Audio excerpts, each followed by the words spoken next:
Thank you, Perella. At 6:49, House Republicans are proposing new legislation full of their priorities, including major government spending cuts in return for raising the nation's debt ceiling. Amy Lou is in Washington. Well, Patrick, there's almost no chance that Republicans will be able to pass their debt ceiling package, using it instead to kickstart negotiations with Democrats and the White House. America has a $31 trillion debt, and Washington is on the clock. Tackling the nation's looming debt crisis, House Speaker Kevin McCarthy unveiling the Limit Save Grow Act, raising the debt ceiling for another year while imposing a 1% cap on future federal spending for the next decade. These spending limits are not draconian. They're responsible. The legislation would bring spending back to 2022 levels, rolling back policies from President Biden's Inflation Reduction Act and student debt relief, loading the bill with priorities to boost oil, gas, and coal production while imposing tougher work requirements for those on government aid. Proposals Democrats will not approve. They say they're going to default unless I agree to all these wacko notions they have. Default would be worse than totally irresponsible. House Republicans are pushing for a vote on the bill next week, pressuring Democrats and President Biden to respond before the economy defaults on its debt. In Washington, I'm Amy Lou, WYFF News 4.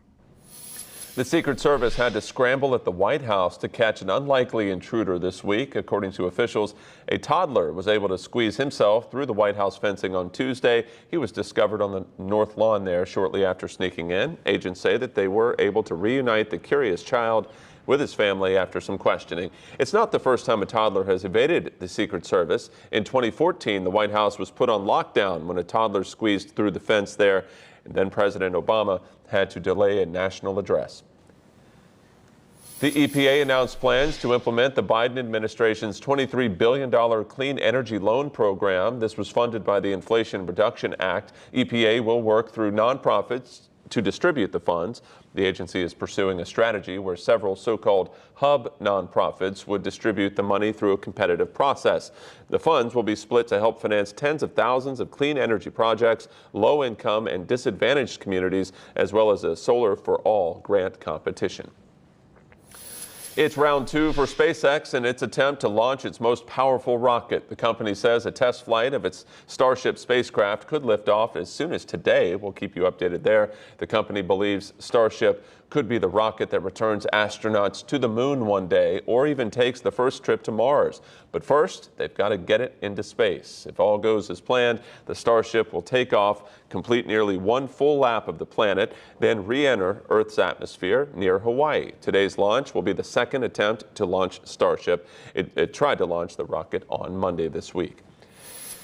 6:52 now, and Tiger Woods says he's feeling good about the results of his latest surgery. Yesterday, he shared that his ankle surgery to correct post-traumatic arthritis from a previous injury was successful. Woods says he's now recovering and he's looking forward to rehab, but there's no word on when the five-time Masters champ could return to the golf course. Woods was forced to withdraw this year from the Masters because of that foot injury. Greenville Fashion Week is celebrating its 5th year now, and it features the local retailers and designers from here at home and all over the country. These are pictures from previous years. Organizers invite people to check out the runway shows at Fluor Field in downtown Greenville. The founder of Greenville Fashion Week says fashion is for everyone. Fashion brings people together, the camaraderie. Again, when you're sitting there at Fluor Field, it doesn't feel like you're in Greenville. It's a little bit of New York City, if you will. So I think people just enjoy they get to get dressed up, wear things that they don't typically get to wear. That's one of my favorite parts, is seeing when they come in on the red carpet, what they put together.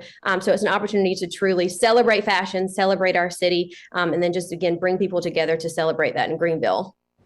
Greenville Fashion Week started yesterday and runs through Saturday. You can learn much more and buy tickets at gvlfashionweek.com. 6:54 now, and this Saturday is Earth Day. The Hendo Earth Fest is happening on Main Street in Hendersonville from 10 a.m. until 3 p.m. Local organizations will have exhibits and activities to educate about protecting our planet for future generations. The Blue Ridge Bicycle Club is leading 2 community rides. The first one starts at 10 a.m. and city officials remind everyone that there's plenty of parking with the addition of the new city parking deck. That's on Church Street and 5th Avenue West. Caught on camera. Check this out. A mama bear and her 4 cubs taking a stroll through an Asheville neighborhood last week. This is Chris Fundenish, a realtor with Mountain Oak Properties. He took this video on Windswept Drive in Asheville. That's in the Kenilworth neighborhood.